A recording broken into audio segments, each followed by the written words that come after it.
Can I just move on to another matter? This is probably more for the President. I'm very new with Senate procedures, so in the chamber, do you allow a complex amendment to be moved and voted on if it's not in written form for circulation? As a general rule, firstly, if there's anything contentious, I'll take advice from the clerk at the table in the first instance, given I think precedent is important. It does guide the whips. Secondly, if there is an amendment moved to legislation, it would actually not be done by me, because that's actually done by the Deputy President and Chairman of committees in the committee stage, and I can't sit in the chair.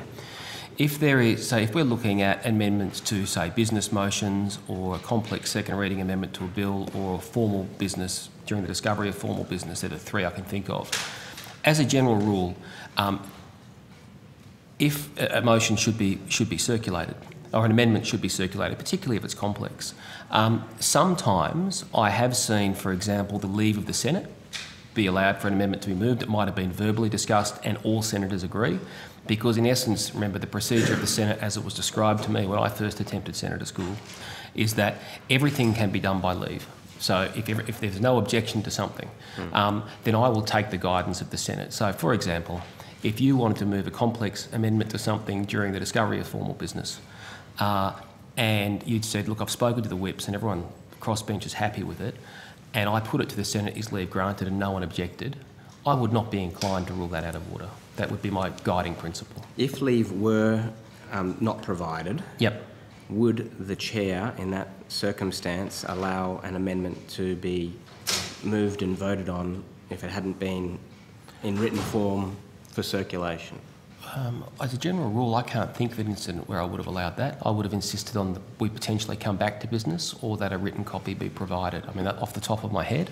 What would be the problem with letting it go to a vote? Why would you? Well, because I think if it's a complex amendment, as you describe, I think it's entirely reasonable for senators. For example, you've got a sometimes increasingly lengthy motion being dealt with in the discovery of formal business. Someone wants to move a complex amendment to that.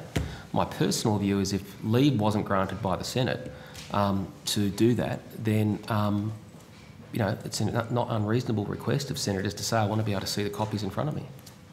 Would it make a difference if Labor and the Coalition said we want it moved and voted on, for your thinking in that regard? Well, again, this is where I refer to the clerk as to essentially what is within the rules and what is not. There are times when motions can be moved in certain ways, but if a majority of the Senate wants to do something, it essentially can do something. Otherwise, it can suspend standing orders. There are all the contingent notices on the notice paper. It can suspend standing orders by an absolute majority absent those contingent notices.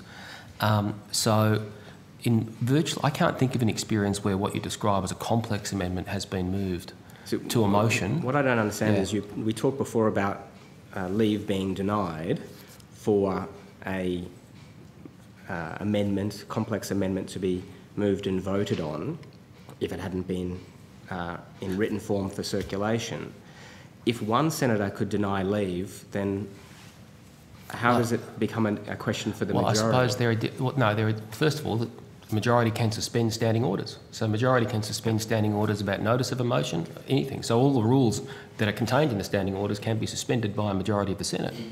But there are different stages of the day where you need different procedures in place to deal with amendments. So I'm not quite sure. If you give me a specific part of Senate business, then I'd probably do now what I do in the chamber, which is make sure what I'm saying is in agreement with the advice provided by the clerk. So, for example, the rules in discovery of formal business are slightly different.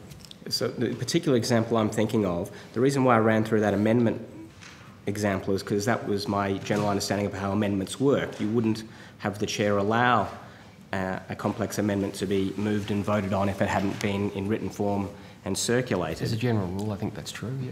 But on Wednesday last week, we had something even more complex than a complex amendment. We had an entire bill, the Criminal Code Abhorrent Material Bill, moved and voted on without it being in written form circulated to senators. So that's because the Senate had previously determined that those bills contained in the hours motion you described earlier, and all amendments that had been circulated to those bills, were to be voted on after a specific time if the Senate had not already proceeded to that business. That's not uncommon element that I've experienced in my 11 years in this place, but that was an order of the Senate to do that. So, for example, that's why it's a very good case here to be specific. The Senate had previously said, these bills, any amendments circulated to these bills will be voted on commencing at this time if not dealt with beforehand. So it was in fact the order of the Senate that required me to do so.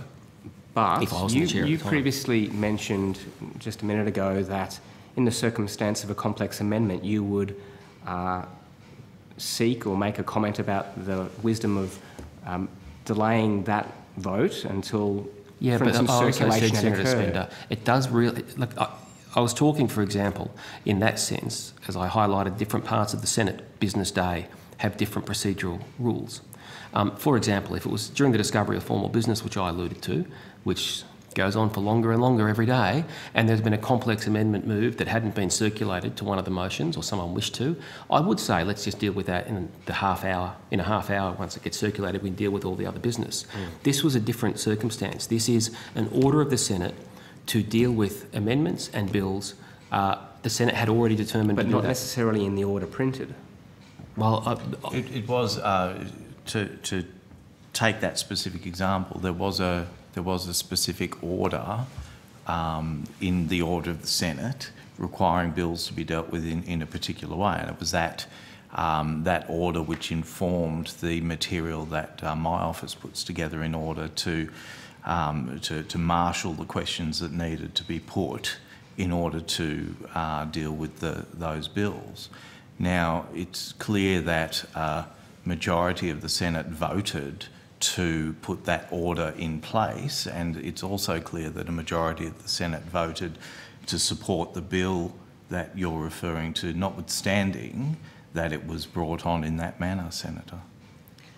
So are you confident that the bill was properly introduced, even though not only was it not accessed by senators beyond maybe the minister, but it wasn't accessible by senators at that time? I don't know, Senator, whether it was accessible to other senators or not. I know that a majority of the Senate voted for it. I know that copies were available to senators in the Senate if they required it when it was introduced. And I'm confident that the procedures of the Senate for the passage of legislation were adhered to.